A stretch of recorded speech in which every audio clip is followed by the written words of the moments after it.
que es el necio, que dice que es un necio porque va a morir como nació, es decir, la revolución, y es el partido del unido. Es que los cubanos, en primer lugar, el Partido Comunista de Cuba actual no se funda ni se existe en la guerrilla, y recién se constituye como tal en el año 65, cuando establece su primer comité central. Porque antes de eso habían tres movimientos que participen en la revolución, uno más que otros. El 26 de julio, que había mencionado, está el directorio revolucionario, que era de la Juventud Universitaria, de José Antonio Echeverría, que muere en combate en el asalto a la Casa de Gobierno, y está el Partido Socialista Popular, el antiguo Partido Comunista. Entre los años 62 se constituye la famosa, hace una especie de comité de coordinación. El viejo Blas Roca, que era el jefe del Partido Socialista Popular, le dice a Fidel: usted es el jefe, integra.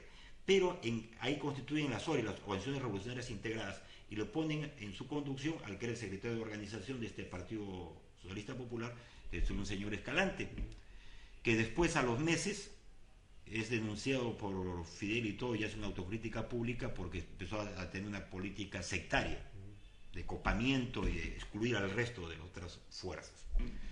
Este señor y parte de su gente, en el año 68 es llevado a juicio porque quiso hacer un complot, lo llamaban la microfracción prosoviética. Hablemos del año 1968, ya cuando Cuba empezó a incorporarse después de los 70 en el CAME, y su relación geopolítica con la Unión Soviética.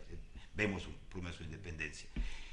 El hijo de Blas Roca es uno de los actuales, entre comillas, disidentes en Cuba, que es amantado por la CIA. Entonces, para completar, lo que hacen los cubanos es decir: nuestra historia es, estábamos divididos y unidos hemos marchado. Y reivindican la tesis de Martín, en el sentido que las condiciones de ser una isla y ser un país tan pequeño con un enemigo tan poderoso al frente, que es Estados Unidos, necesitamos un partido único o unido, que es el Partido Comunista de Cuba. Esa es la posición de los cubanos. En el caso particular nuestro, nosotros, en nuestras características del Perú, es distinto. Acá hay... Bueno, acá hay otra pregunta. Dice, ¿qué viene luego de Fidel? Bueno, luego de Fidel, como yo he estado en Cuba 2 veces. Estuve antes del periodo especial, estuve en el año 85, un evento internacional juvenil sobre Diego Esterda, y después tuve un diplomado en Ciencias Sociales en la Ñico López, y yo le preguntaba también a los cubanos sobre esto.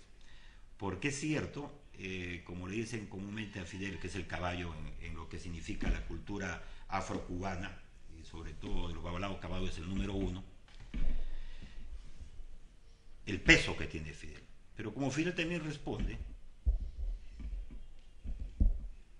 ahora existe el partido.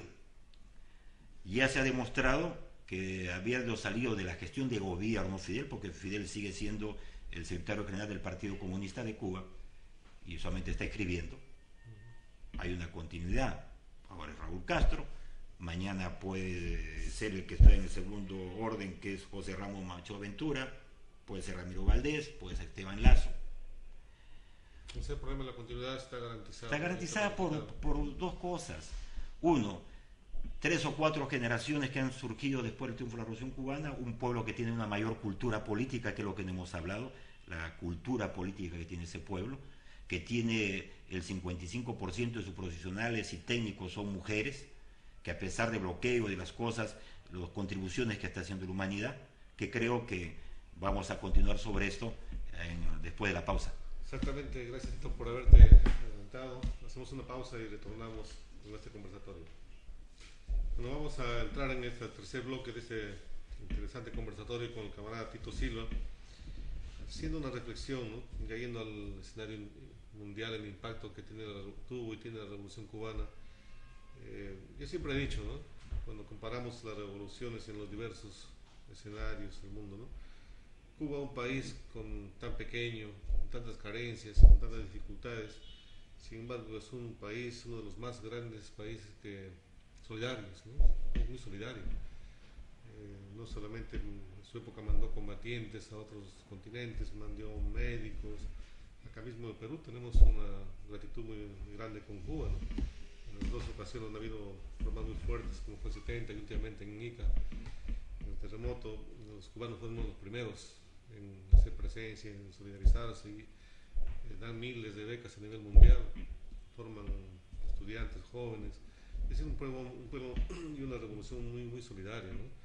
Sobre esto, este impacto de Cuba que tiene a nivel mundial, decía también un país tan pequeño que tiene una diplomacia como de un país del primer mundo, ¿no? ¿Por qué?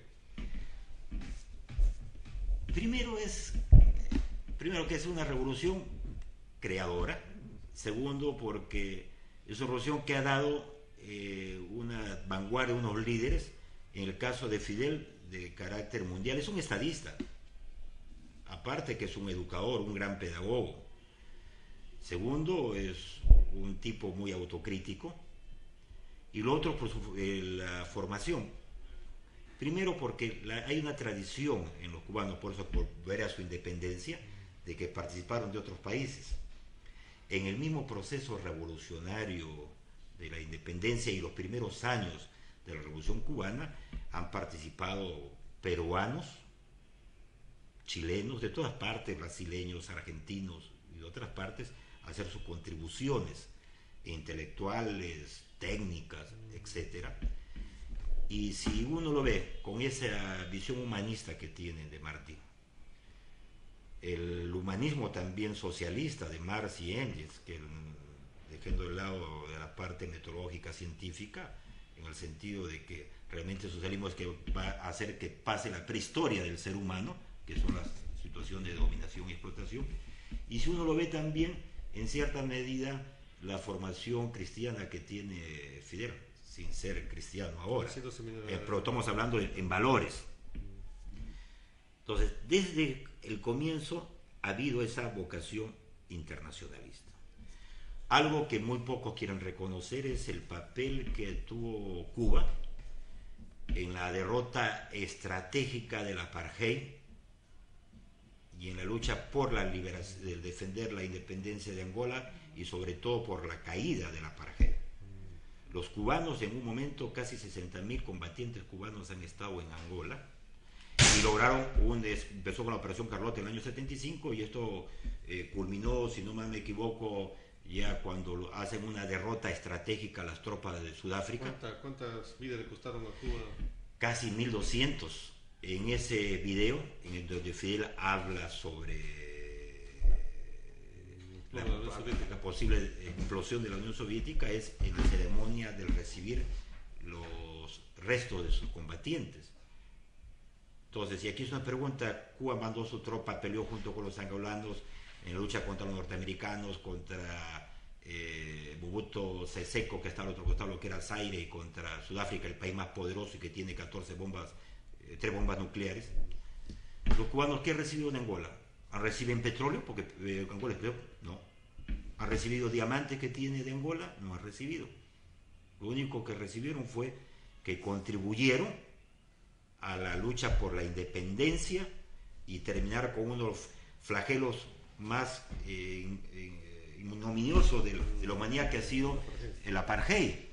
Segundo, Cuba tiene ahora relaciones con 189 países del mundo, 187, de los cuales 182 votaron por el cese del bloqueo norteamericano, que son de distinto índole. Tiene en cerca de 70 países sus brigadas médicas solidarias. En algunas les cobra $300 por médico mensual, que no es nada, y otro es gratuito.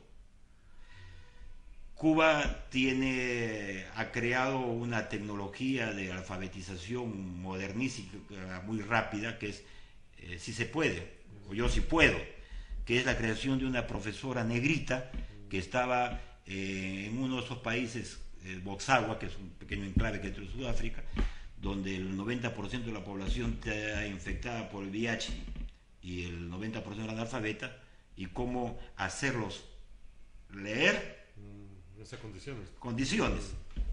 Y creo que ese método se puede, que es en relación a los números y el alfabeto, y en su lenguaje, que después se ha demostrado universalmente que se puede.